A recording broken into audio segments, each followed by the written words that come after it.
মিয়ানমারের রাখাইন রাজ্যে যুদ্ধ পরিস্থিতির কারণে বাংলাদেশ সীমান্ত দিয়ে রোহিঙ্গা অনুপ্রবেশ চলছে। এক শ্রেণীর দালাল টাকার বিনিময়ে তাদের অনুপ্রবেশে সহযোগিতা করছে। স্থানীয়দের হিসাবে গত এক মাসে কক্সবাজারের টেকনাফ, উখিয়া ও বান্দরবনের ঘুমদুম সীমান্তের বিভিন্ন পয়েন্ট দিয়ে 15 থেকে 20 হাজার রোহিঙ্গা বাংলাদেশে অনুপ্রবেশ করেছে। তবে টেকনাফ উপজেলা প্রশাসনের মতে এই সংখ্যা 8 থেকে 9 হাজার। সংখ্যা যাই হোক, ফের নতুন করে রোহিঙ্গা অনুপ্রবেশের কারণে স্থানীয়দের মধ্যে উদ্বেগ বাড়ছে।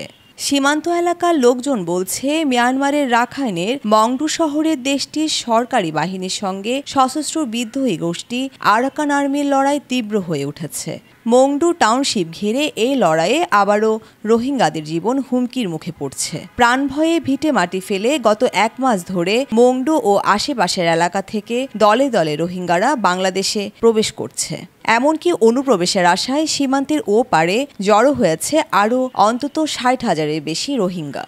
অভিযোগ উঠেছে, বর্তমানে টেকনাফ সীমান্ত দিয়ে বেশিরভাগ রোহিঙ্গা অনুপ্রবেশ করছে। রোহিঙ্গারা কাঠের নৌকায় করে নাফ নদী পার হয়ে দালালদের সহযোগিতায় টেকনাফে ঢুকছে। এরপর তারা টেকনাফ ও উখিয়ার বিভিন্ন রোহিঙ্গা শিবিরে ঢুকে পড়ছে। অনেকে টেকনাফে বিভিন্ন বাসা বাড়িতেও আশ্রয় নিচ্ছে। সীমান্তে বিজিবি ও কোস্টগার্ড সহ প্রশাসনের কড়া নজরদারির মধ্যে আবারও রোহিঙ্গা অনুপ্রবেশের ঘটনায় উদ্বিগ্ন স্থানীয়রা। অনুপ্রবেশ ঠেকাতে সরকার কঠোর অবস্থানে না গেলে ভবিষ্যতে আরও কঠিন পরিস্থিতির মুখোমুখি হতে হবে বলে মনে করছেন স্থানীয়রা। পূর্ণিশা চৌধুরী, ডেস্ক নিউজ, বাংলাধারা।